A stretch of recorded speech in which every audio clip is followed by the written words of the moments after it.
Ada 7 orang pemuda, dia berdakwah, la ilaha illallah, tiada Tuhan selain Allah, jangan sembah kecuali Allah. Tiada Tuhan selain Allah, itu aja kampanyenya. La ilaha illallah, tiada Tuhan selain Allah, jangan sembah kecuali Allah. Bah, marah raja, disuruh kejar ini anak muda. Ini aliran sesat, kejar ini anak muda. Dikejar, dilempari. Akhirnya anak muda cari perlindungan. Karena malam hari mereka kemudian tidur di dalam gua. 7 orang tidur dalam gua.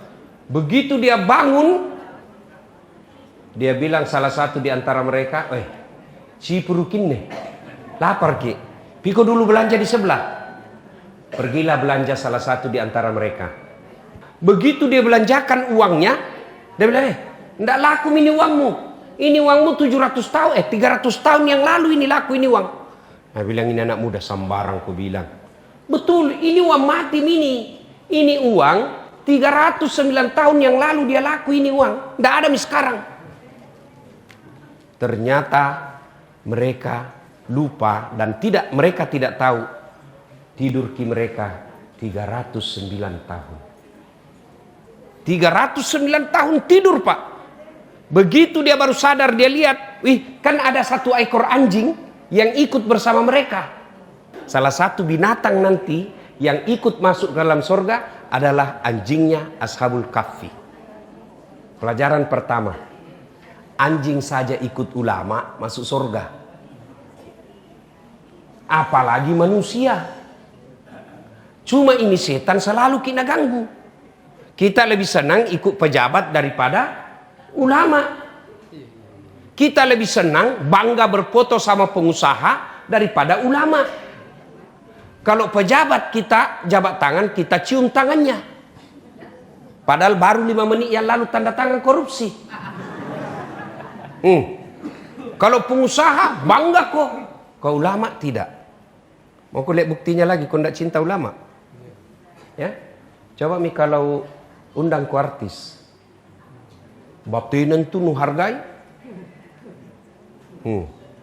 dijemput, pakai bisnis kelas pesawatnya, dikasih hotel bintang 5, dikawal tentara polisi. Padahal apa datang dia bawa? Apa nak bawa kangku itu? Alamat palsu. Kelihatan dadana, kelihatan pahanya. Ndak juga nak kasih pegang kok, nak pakai Cina-Cina aja kok. Ten. Apa?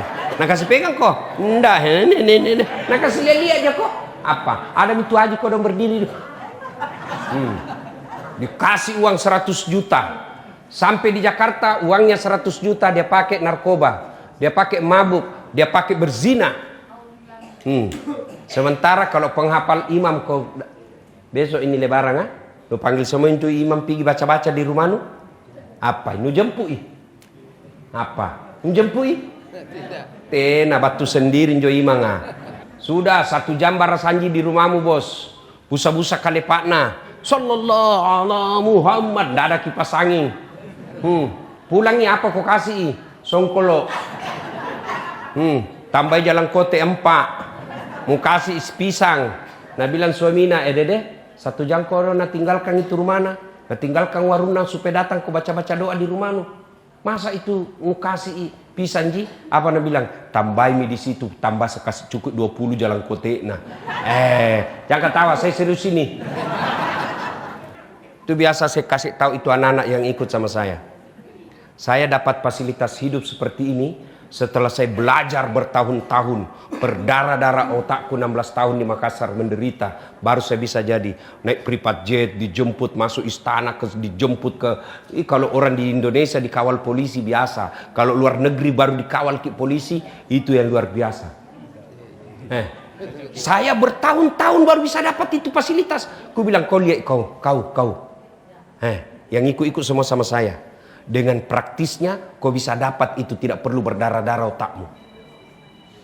Kenapa? Karena kau ikut sama ulama, bukan das atletik. Allah angkat. Matikan dulu HP-nu. Setan tonjok, setan juga itu. Mengganggu konsentrasi. Ya, Satu, cintai ulama. Bagaimana cara mencintai ulama? Amalkan ilmunya. Jangan kau banding-bandingkan. Ada juga orang sekarang dengar ceramah jadi juri.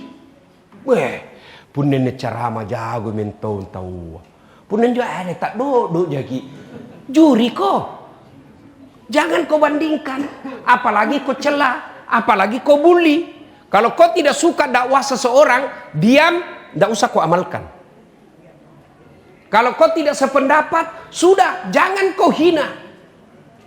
Karena bagaimanapun ulamamu niatnya adalah menyebarkan Islam yang kebetulan ditakdirkan berbeda pandangan dengan kamu. Biasa orang berbeda pandangan itu ulama, biasa. Kenapa berbeda pandangan? Karena berbeda persepsi sudut pandang. Ada anak tanya, Kak, karena saya dosen komunikasi, ya, itu ada namanya persepsi. Apa itu persepsi? Sudut pandang. Kenapa orang berbeda? Tergantung dari mana dia memandang. Iya toh? Punan bandang dari boko, ndak nuliak mukaku. Iya toh? Salahkah kau bilang ndak ada muka? Nah tidak, tapi ndak naliaki. Muliakah dari depan? Ndak ada pantakku. Salahkah kalau dia bilang ndak ada pantaknya? Tidak, ndak naliaki. Jadi kalau ada orang berpendapat tidak sesuai, oh berarti tidak nalia yang saya tahu. Contoh, supaya gampang kita mengerti. Contoh ya, kalau saya bilang saya tidak makan, apa artinya? Hah? Lapar. Apa lagi? Hah? Puasa. Apa lagi? Kenyang. Apa lagi? Alergi. Apa lagi? Caru. Coba. Dengar nih, nah baru satu kalimat saya tidak makan. Ada yang bilang lapar, ada yang bilang kenyang, ada yang bilang alergi, ada yang bilang caru, ada yang bilang puasa, ada yang bilang tidak suka, ada yang bilang haram. Baru satu kalimat sudah berapa sudut pandang yang masuk. Begitu juga hadis yang diterima. Hadis yang diterima dalam bentuk kalimat. Tidak ada fotonya, tidak ada videonya, tidak ada tutorialnya. Maka kita berbeda pendapat. Kenapa? Satu lihat dari sini, satu lihat dari sini, satu lihat dari atas, satu dari depan. Berbeda. Maka yang baik, terima perbedaan. Lakukan yang kamu yakini, jangan kau salahkan pendapatnya orang. Itu yang paling hebat. Ini kita ini anak-anak baru belajar agama, di medsos itu pun kecur. Misalnya saya kasih kau contoh yang paling banyak ribut sekarang. Potong kuku. Dilarang potong kuku. Potong kuku persoalkan tidak puasa. Nah itu lebih penting itu puasa daripada potong kuku. Potong kuku bukan haram. Itu pun persepsi ulama. Ada yang mengatakan potong kuku adalah binatang yang dipotong. Ada juga yang mengatakan orang yang mau berkurban. Bayangkan kalau kau mau berkurban, 2 bulan yang lalu kau lupa potong kuku. Nah sekarang mau kau lebaran, sunnah rapi, nggak dipotong nih. Maka ulama katakan Allah mencintai kerapian, rapinya potong nih.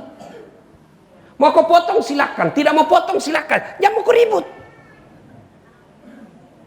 Sibui mempersoalkan potong kuku, dan tidak ada korbanmu. Sibui persoalkan potong kuku. Nah tidak ada kambingmu. Si ibu mengatakan saya tidak mampu, tapi rokoknya 2 bungkus 1 hari. Ini mi aslina beleng-beleng. Iya.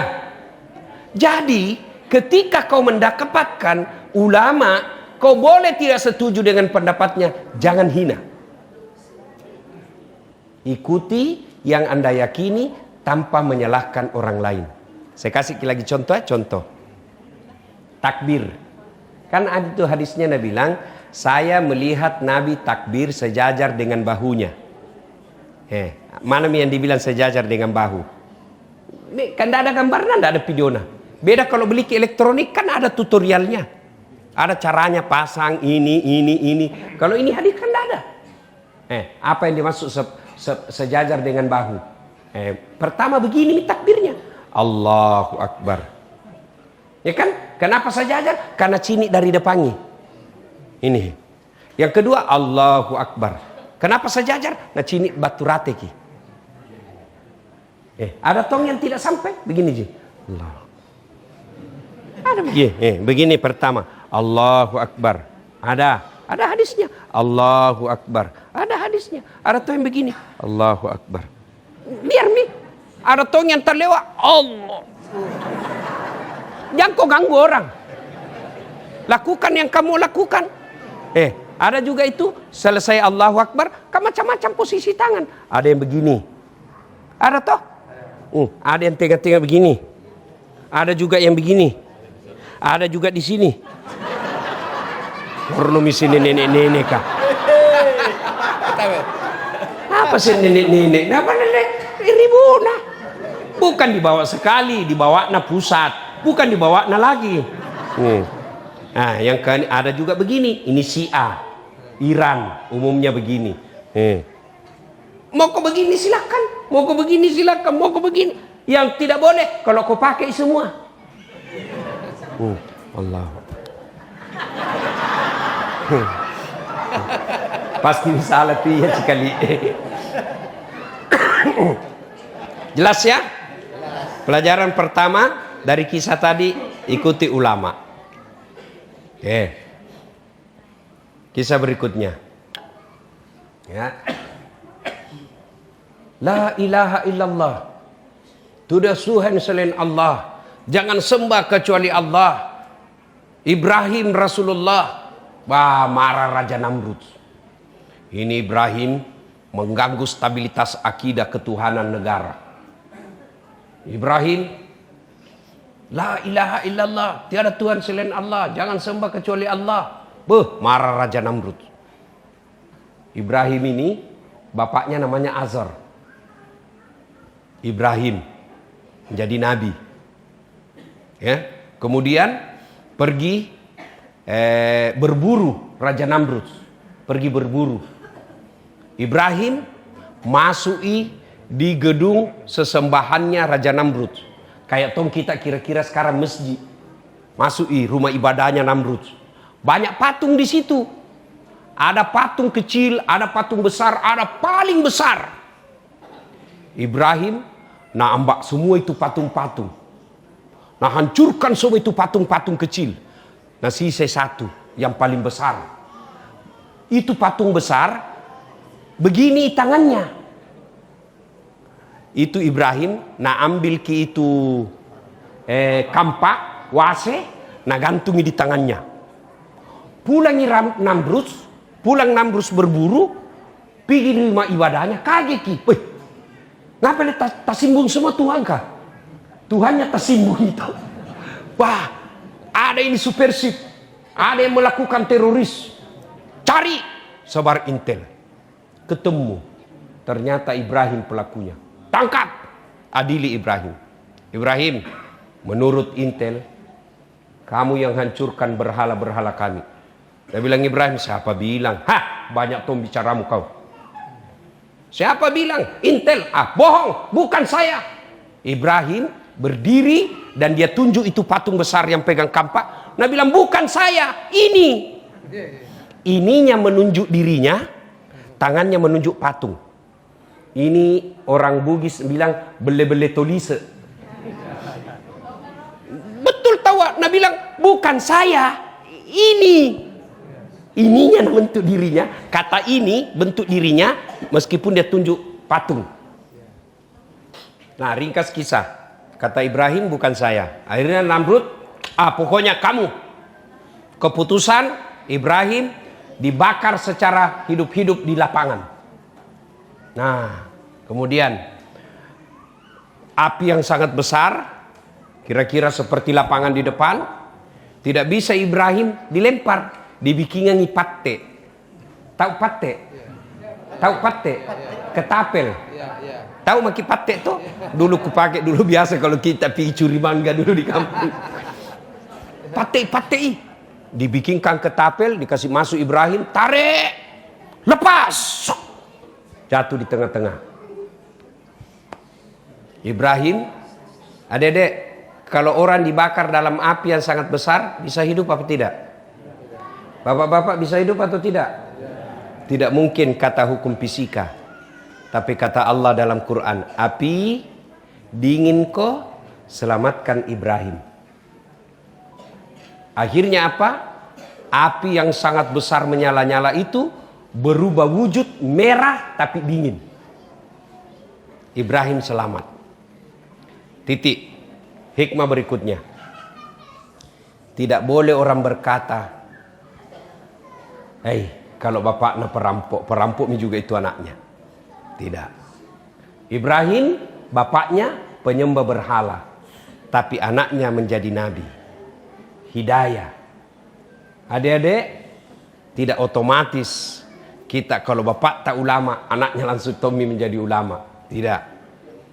Begitu sebaliknya, tidak otomatis kalau bapaknya penjahat, anaknya ikut penjahat juga. Hidayah. Ya. Pelajaran kedua berikutnya ini. Tidak ada yang mustahil. Ketiga, tidak ada yang mustahil di sisi Allah. Tidak ada yang mustahil di sisi Allah. Tidak masuk akal. Tidak masuk akal Ibrahim bisa selamat. Tapi kalau Allah berkehendak, tidak ada yang tidak masuk akal. Untungnya Allah perintahkan api dingin, selamatkan Ibrahim. Andai saja tidak ada kata selamatkan Ibrahim, mati membeku Ibrahim. Ada enggak orang mati membeku? Ada. Orang yang misalnya pergi ketinggian gunung, salju, mati dia. Saya lupa istilahnya itu orang kalau hipotermia. Kedinginan, membeku itu darah. Darah itu kan aliran air. Dia kirim itu air ke jantung, dia pompa, tapi membeku, jantung tidak bisa berjalan. Jantung tidak bekerja, mati. Maka Allah perintahkan api dingin, selamatkan Ibrahim. Selamat Ibrahim. Tidak masuk akal. Kalau Allah berkehendak, tidak ada yang tidak masuk akal. Apalagi yang tidak masuk akal. Saya lanjut cerita beberapa cerita. Yunus alaihi salam. Dakwah. La ilaha illallah. Tiada Tuhan selain Allah. Jangan sembah kecuali Allah. Satu kampung tidak ada beriman. Yunus dia tinggalkan daerah dakwanya. Dia pergi naik ke perahu, kapal. Sampai di atas kapal overload, kelebihan penumpang. Nah bilang kapten harus ada orang dibuang ini. Siapa mi? Gocangi. Undi, gocang. Ditulis semua nama kasih masuk. Ibu-ibu pasti tahu kalau yang beginian. Harisanto. Keluar nama. Sup. Ke Yunus. Ulangi. Pilkada ulang. Ocang lagi. Yunus lagi. Ulang lagi. Ada kecurangan. Gocang lagi. Yunus lagi. 3 kali dia bilang itu kapten. Memang kamu harus dibuang. Dibuang Yunus ke laut. Pas sampai di permukaan air, diterkam oleh ikan. Berbeda pendapat ulama. Ada bilang ikan paus, ada bilang ikan hiu. Pokoknya ikan. Ikan besar. Berbeda pendapat ulama. Ada yang bilang 30 hari dalam perut ikan, ada juga yang bilang 40 hari. Nggak jelas, nggak jam aku bahas berapa lama. Yang penting lama. Jam aku bahas ikan apa, yang penting ikan besar. Sudah nih, daripada bingung kok ikan apa, berapa lama. Jam aku persoalkan itu. Persoalnya dalam perut ikan. Ada di sini bisa hidup dalam perut ikan? Ada. Kalau saya ikan masuk perutku. Tidak masuk akal. Yunus bisa dalam ikan. Ketika itu Yunus mengucapkan, memuji Allah sambil bertobat. La ilaha illa anta subhanaka inni kuntu minadz zalimin. La ilaha, tiada Tuhan illa kecuali anta, engkau ya Allah, subhanaka, maha suci engkau ya Allah, inni sesungguhnya saya kuntu minadz zalimin, telah menzalimi diri saya sendiri. Ini baca kalau bapak punya masalah besar. Ini diajarkan Allah kepada Yunus. Kalau ada masalah, ada urusan, ada hajat besar, baca ini. La ilaha illa anta subhanaka inni kuntu minadz zalimin. Ulang-ulang. Akhirnya apa? Yunus muntah itu ikan. keluar bisa hidup.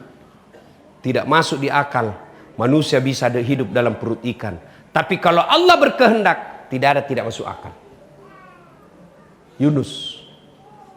Ada lagi. Perempuan suci. Tidak pernah disentuh laki-laki.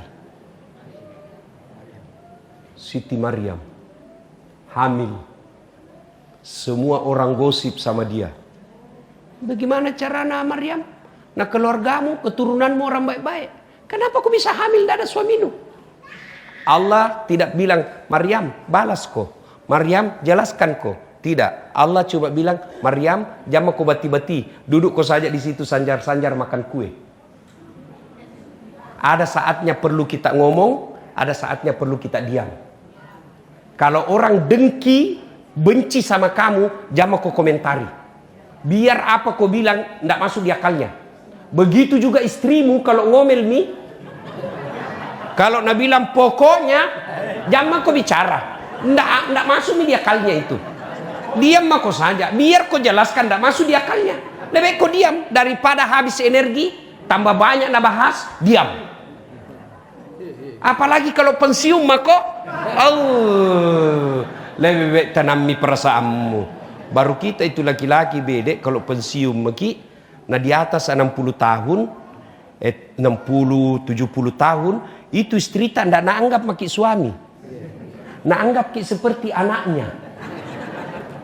Nak bilang, sudah mau makan bapakmu? Ikan, bukan suami kalau nak kasih begitu ki.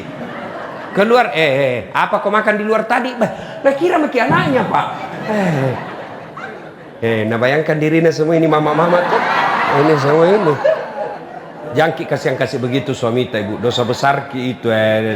Setengah mati waktu nak aktif kasihan carikan ki uang. Pas pensiun kita tidak hormati. Sampai ada yang kasih yang itu dia bilang, capek mau kuliah urus kak. Selama saya pensiun ini tidak ada kuliah baikku. Capek sekali mau urus kak. Racun mak saja cepat. Supaya cepat kak mati. Tidak bisa mau kuliah urus kak. Racun mak sekalian deh. Jangan kasih begitu bapak-bapak. Kita juga pak. Kalau istri tak mengomel, lebih diam. Tidak ada gunanya. Itu dijelaskan dalam Quran. Siti Maryam kan digosipin satu kampung. Kenapa kau bisa? Allah tidak bilang kau jelaskan. Allah yang punya urusan. Tidak. Allah bilang Maryam, biar kau jelaskan tidak masuk akalnya. Diam kau saja. Itu tidak semua mesti kita komentari. Pakai mini ilmu pak. Kalau marah cerita ilmunya Siti Maryam pakai. Paling aman itu. Kalau saya nak mengamu istriku, ku pelui. Baru ku menyanyi. Insaflah wahai manusia. Makalam-makalam itu. Masih marah, ku tambah ku peluk. Bila kamu di sisiku. Karena kalau dibati-bati deh sakit hati pak. Lebih kita candai saja. Gitu? Nah ibu bapak saudara-saudara sekalian. Siti Maryam tidak masuk akal bisa hamil. Tapi kalau Allah berkehendak, tidak ada yang tidak masuk akal. Contoh paling dekat dengan kita. Rasulullah Muhammad SAW. Masih ingat kisahnya. Waktu beliau hijrah dari Mekah ke Madinah. Ya kan? Di mana sembunyi? Di mana sembunyi? Gua Zur. Itu Gua Zur. Pernah kita ke sana. Itu kalau orang begini pasti kelihatan orang dalam. Tidak jauh itu guanya, lubangnya masuk ke dalam.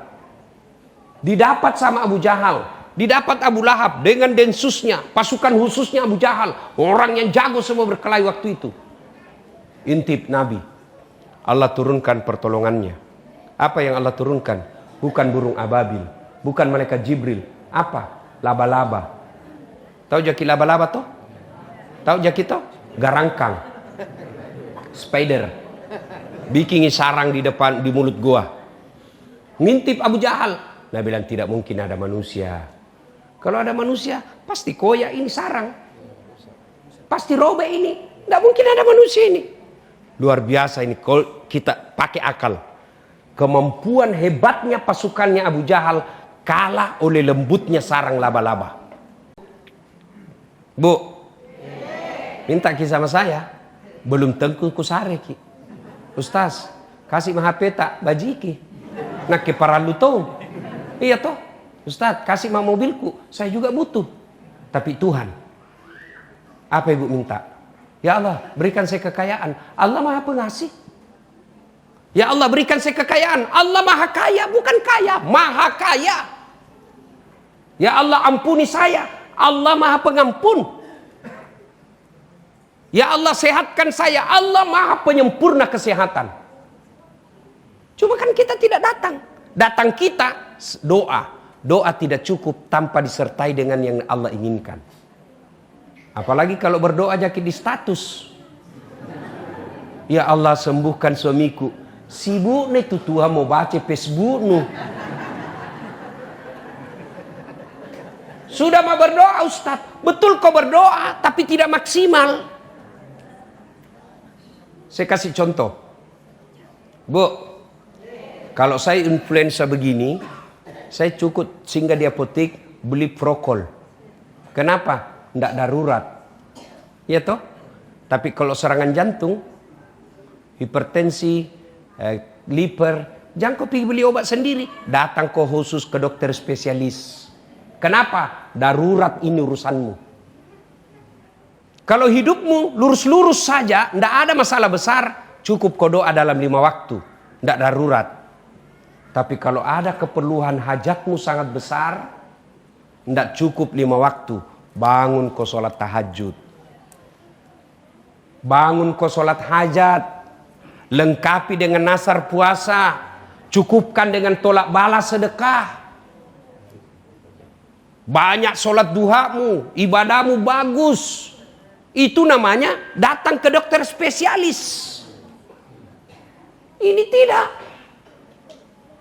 Sholatnya cuma hari Jumat. Paling terlambat datang. Paling cepat pulang. Orang khotbah dia tidur. Ada masalahnya, ya Allah tolong saya ya Allah. Capek menghadapi hidupku dia Allah. Nabi bilang malaikat. Nabi bilang Tuhan, malaikat karena capek menghadapi hidupnya, cabut nyawanya. Nah, ibu bapak, termasuk supaya doa cepat dikabulkan, berkurbanlah. Karoba kok. Kalau sapi di masjidku 2.250.000. 7 orang satu sapi. Kalau ada tabungan tak 10 juta bu, ambil besok 2,5 juta, belikan sapi. Bagaimana hidup? Belajar ku ini tadi, kisah yang saya sampaikan. Tidak masuk akal kalau cinta kepada Allah, Allah yang selesaikan masalahmu. Ini tadi keyakinannya seperti ini. Cintanya kepada Allah melebihi cintanya kepada yang lain. Allah tolong dia, tidak masuk akal tapi Allah tolong. Jadi kalau ada tabungan tak pak, ambil makik besok. Jangan pikir bagaimana tahun depan, bagaimana bulan depan. Allah yang tolong, hakul yakin. Cuma kalau mau kita ambil itu, datang itu setan garu-garu ki. Setan pertama istri. Tuh, mau ke apa 2 juta mentarik, mau ke apa? Beli sapi kurban. Talekan tongkok kau. Mau keseng kurban sembahyangmu saja terlambat. Setan ini setan. Dan setan begini susah diusir. Susah diusir setan begini pak. Dibacangi taus deh tambah marah. Itu nih hikmahnya. Kenapa itu selalu diulang-ulang kisahnya Ibrahim. Ya kan mau potong anaknya. Diganggu dulu oleh setan. Siapa dulu nak ganggu? Ibrahim. Jangan kau tolong. Lamaan itu anakmu kau mau masak kau mau potong. Ibrahim lempar. Nagoda lagi si Hajar. Jangko. Tapi apa nak bilang Hajar? Jangankan anakku, saya juga siap dipotong kalau itu perintah Tuhan. Gagal lagi. Ismail lagi nagoda. Itu nih. Begitu kita mau beli sapi, datang anak tak. Pak, DP motor lalu mau dulu. Setan itu. Bapak ibu saudara-saudara sekalian, kalau tidak bisa kurban sapi, kurban kambing. Satu keluarga. Tidak bisa juga itu karena betul kadar Allah ndak tena tojen doi kodong puasa kok besok. Tadi yang tidak terlanjur ya sudahlah. Tadi puasa namanya puasa Tarwiyah. Besok puasa Arafah. Tidak bisa juga hari Lebaran. Tidak bisa juga jamak ku harap minum surga. Nenek nupata. Nah, sudah Bapak Ibu Saudara-saudara sekalian, kalau kita sudah mampu, tidak juga berkurban, sudah mampu, tidak juga tidak puasa, padahal sehat, tidak mau puasa, Ramadan juga puasanya tidak sempurna, maka ingat ancaman Allah dalam surah yang sangat pendek.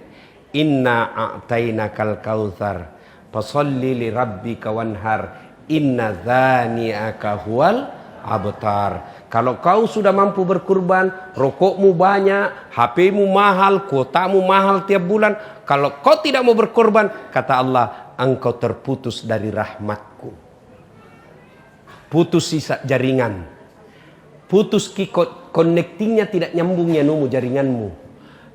Ibaratnya kau jadi layang-layang kepak. Kepak mako? Kepak nak kena ko listrik. Stroke. Kepak nak kena ko apa? Anakmu narkoba. Kepak anakmu bikin malu. Tiba-tiba dengar hamil. Kepak tiba-tiba istrimu selingkuh. Kepak tiba-tiba suamimu ternyata ada istrinya yang lain.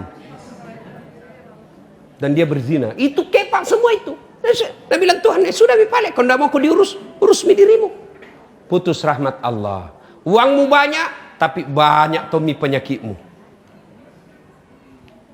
Rumahmu mewah, tidak ada orang mau datang di rumahmu. Putus dari rahmat dan kasih sayang Allah. Supaya tidak terjadi seperti itu, maka diadakanlah pengajian seperti ini. Supaya apa? Sadar lagi. Ada lagi peringatan. Syukur alhamdulillah ada ikatan alumni sekolah PPSP. Tidak ada lagi penambahan alumnina.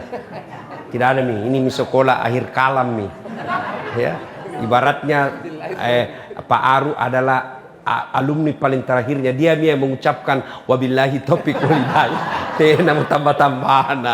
Nah, maka alhamdulillah untung ada saudara-saudara kita keluarga besar ini PPSP sehingga saya Dasat Latif bisa hadir di tempat ini. Terima kasih Pak Waris, terima kasih semuanya. Mudah-mudahan ada manfaat. Sudah masuk waktu Isya ya? Oke, terima kasih. Saya mohon maaf kalau kemarin tidak jadi tanggal 3 karena satu dan lain hal. Saya memang sulit mengatur waktu. Saya janji insya Allah kalau masih kita undang Kak, saya datang lagi. Insya Allah ya. Apalagi ada bunga bonsai di sini. Ya. Terima kasih. Usikum wa nafsi bitaqwallah fastabikul khairat. Assalamualaikum warahmatullahi wabarakatuh.